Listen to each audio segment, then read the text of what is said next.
Hello all, welcome to Paritranaya. In this video, we will be analyzing the various environment related questions that have appeared in Prelims 2024. So, out of the 11 questions which had appeared on environment, so 6 questions can be answered directly from our notes and 3 questions can be answered indirectly. So, the environment related questions this year were a bit tough. So here again also we have included a few bytes of our notes as well, and for complete notes you can download our application through the Play Store or through a link that have been shared in the description box. Okay. So let us begin with the first question. The atmosphere is heated more by incoming solar radiation than by the terrestrial radiation. Okay. So this is the first option. Second, carbon dioxide and other greenhouse gases in the atmosphere are good absorbers of long wave radiation. So we have discussed already about what the global warming and all in our static classes. You can refer our static classes as well. So on Earth, the surface of the Earth, sun's radiation will come and it will be reflected. Okay, reflected. The incoming radiation will be predominantly short wave and the outgoing will be long wave. So carbon dioxide and other gases, they absorb the outgoing radiation. Okay, outgoing radiation, and hence the atmosphere is heated not more by the incoming radiation but by the terrestrial radiation, the radiation which is reflected back. Hence the answer here is the second one is correct. Carbon dioxide and other greenhouse gases in the atmosphere are good absorbers of long wave radiation. Okay, the radiation which hits the earth and which is reflected back, that is called as long wave radiation, and that is absorbed by carbon dioxide as well as other greenhouse gases. And same is the reason for why the atmosphere gets more heated by terrestrial radiation rather than incoming solar radiation. Hence the correct answer is what? A. That is both 1 and 2 are correct. Both 1 and 2 are correct, and 2 is the correct explanation for statement 1. Next, so this is our source. We can just go through this content. So this is our source. Next, according to the Environmental Pollution Protection Agency, which one of the following is the largest source of sulfur dioxide emissions? Okay, emissions. So here our source is not Environmental Protection Agency, but in India itself, our government released the report called as National Air Quality Index, and under these National Air Quality Indexes, where various parameters are there, various pollutants are monitored.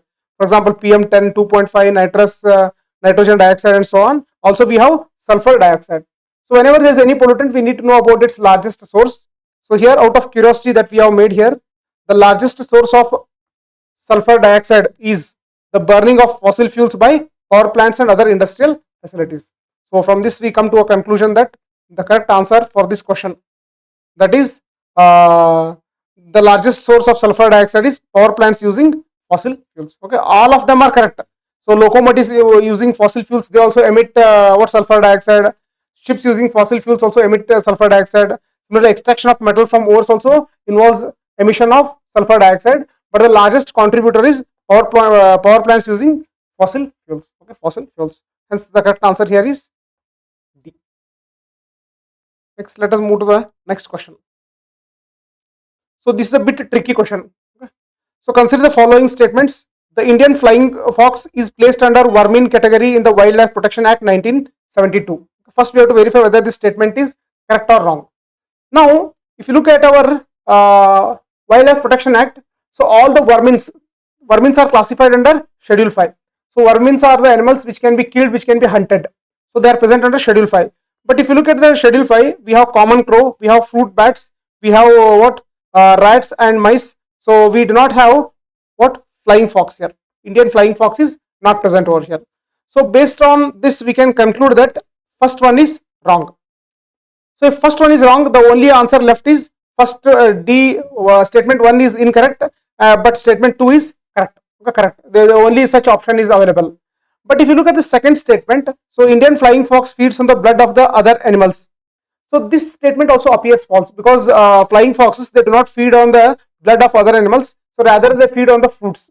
So hence a representation has been made to the UPSC. So to cancel this question. Okay, so let us see what kind of stand the UPSC will take. So for time being, I'll skip this question. Okay, will not arrive at any answer. because this is what question which involves confusion. Okay, there is no concrete data for it. Next, the behavior of the species. So lions do not have a particular breeding season. Unlike most other big cats, cheetahs do not roar. Third, unlike male lions, male leopards do not proclaim their territory by scent marking. Okay, scent marking. So this question especially it is because of the translocation of cheetahs and lions into India. Okay, lions into India, or especially translocation. So cheetahs were brought into India from Namibia. Especially they were introduced where at Kuno Palpur. So in that context, this question has appeared. So cheetah, so they are brought from Namibia into Kuno Palpur National Park in Madhya Pradesh. So it's a current affairs related topic. So here we'll understand that they do not roar. Unlike other big cats like lions and tigers, cheetahs do not roar. Okay. Also some extra information I have added as part of the notes as well. So here based on this we'll understand that second statement is correct. It means in our answer second statement should be there.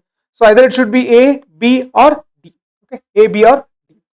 Next, lions do not have a particular breeding season. So generally all the big cats they do not have a particular breeding season. So it appears right. Okay, it appears right.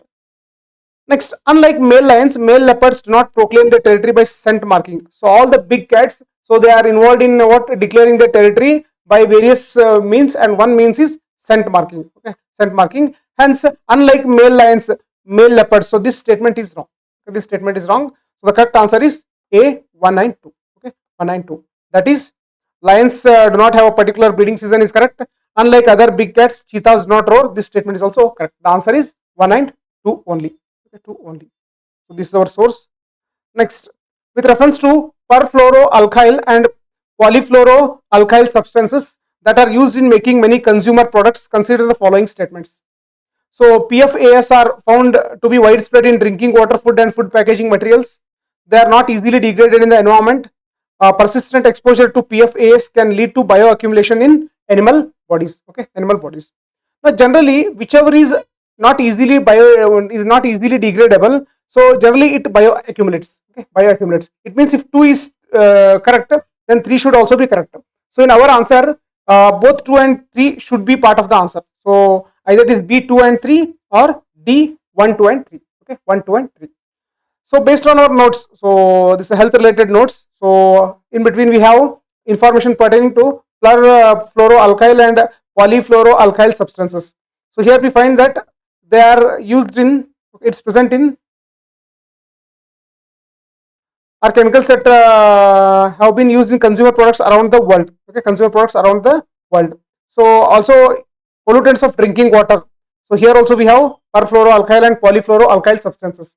So based upon this we conclude that yes, so they are used in drinking water. Okay, they can be found in drinking water, food as well as food packaging materials. So here sometimes even if there is a confusion, we can take a general stand when it comes to what science and technology plus health related subjects. So here the answer is 1, 2 and 3. The answer is 1, 2 and 3. Next, coming to next question. The organisms cicada, froghopper and pond skater are. So these are the species which have appeared in the newspaper. So if we at all we have come across these species, then easily we will be able to mark them. So they are what? They are insects. Okay, they are insects. Many chewing gums found in the market are considered a source of environmental pollution, and many chewing gums contain plastic as a gum base. Okay, gum base. So this is also current affairs related topic and also general curiosity point of view. So UPSC always expects, so the day-to-day life, whatever you witness, for example, it may be a chips packet or it may be a chocolate or it may be a chewing gum. So whenever you come across any such kind of entities, we should be aware what are the various ingredients present in it. Does it consist of any ingredients which are harmful for us? So in that context, when we look at it, so it is an important topic. Yes, so chewing gums, they contain plastic as a gum base. This is true, and as this consists of plastic, so it is considered as a what? Source of environmental pollution. Environmental pollution. So hence the answer is both statement 1 and 2 are correct, and statement 2 is the correct explanation for statement 1. So the answer for this question is A. Okay. Next, consider the following: butterfly, fish, frog. How many of the above have poisonous species among them? So there are some butterflies which are poisonous, there are some fish which are poisonous, there are some frogs which are poisonous. So here the answer is all 3. All 3. Next, which of the following shows a unique relationship with an insect that has co-evolved with it, that is the only insect that can pollinate this tree? So among these four species, that is fig, mahua, sandalwood and silk cotton, so the special species is fig. So fig can be only pollinated with the help of what? A special kind of wasp. Okay, so they also co-evolved with it. So the correct answer here is fig. Okay, fig. So for mahua, sandalwood and silk cotton, there are multiple species which are involved in pollination, but with respect to fig, only particular species of wasps are involved in the pollination. Next, which of the following is the correct description of 100 million farmers? So this is a current affairs based question. This is an initiative of World Economic Forum. So it focuses on what? Accelerating the transition towards food and waste systems that are net zero, nature positive, that aims to increase farmers' resilience. Okay, so it aims at sustainable development of the agriculture. So here the correct answer is A. Okay. Next, this question is a bit tricky. So consider the following. So carabid beetles, centipedes, flies, termites and wasps. So parasitoid species are found in how many of the above kind of organisms? So parasitoid organisms means which are dependent on others, which act as a parasites on others. So among them, so first one is a parasitoid organism, flies and wasps. Centipedes and termites, they are not parasitoid organisms. So here the correct answer is only 3. That is B. Only 3. Only 3. So this was a brief discussion about the environment related questions that have appeared in Prelims 2024. So compared to other subjects like polity and geography, the environment related questions were a bit tough. They are not easy to tackle. So this discussion should become a precursor for the preparation for the next year. Okay, next year. So similarly, in the forthcoming classes videos, we will be releasing the analysis of the other subjects as well. For all our further updates, subscribe to our channel and hit on the bell icon. Thank you.